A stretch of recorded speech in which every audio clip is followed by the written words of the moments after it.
এই ডিটারমিনেন্টের মান জিজ্ঞেস করেছে। তাহলে আমরা জানি যে আমরা যদি এই ডিটারমিনেন্টটাকে প্রথম রো মানে ফার্স্ট রো এর সাপেক্ষে ব্রেক করি তাহলে এর সাইনটা কী হয়? Plus minus plus. ঠিক আছে? তাহলে আমি এখানটা লিখব এই ডিটারমিনেন্ট ইকুয়ালস টু এটা। ঠিক আছে? এ ইনটু, তাহলে কী হবে? যখন এ এর সাপেক্ষে করব তখন এই রোটা বাদ যাবে, ধরে নাও এই রোটা কেটে দিচ্ছি, আর এই কলামটাও বাদ যাবে। তাহলে কি পড়ে থাকলো?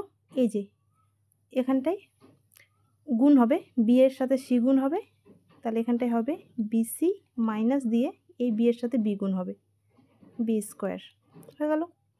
এবার মাঝখানের জন্য আছে মাইনাস চিহ্ন, এবার মাইনাস দিয়ে বি এর সাপেক্ষে। ঠিক আছে? এবার বি, দেখো আমি কালারটা চেঞ্জ করে নিচ্ছি।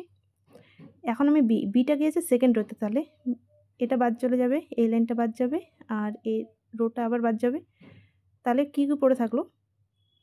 A B, A R C পড়ে থাকলো।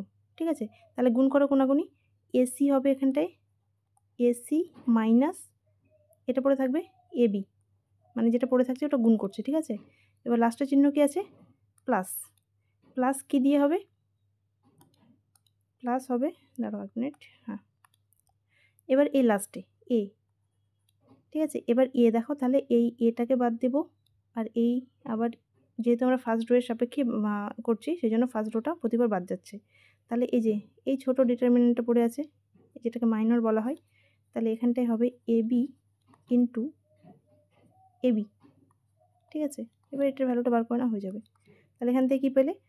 A B C minus A B square minus এখানটায় বিএসি মানে আবার এ বি সি লিখছি, মাইনাস হচ্ছে প্লাস এ বি স্কোয়ার। আর এটা দেখো এটা কেটে যাবে, তাহলে এটা তো জিরো হয়ে যাবে, লাস্ট টার্মটা জিরো। তাহলে দেখো এখন এবিসি কাটলো, minus A B square plus A B square কেটে গেল, এটা হয়ে গেল জিরো। ঠিক আছে? তাহলে অ্যান্সার হবে জিরো, অপশন সি হবে অ্যান্সার।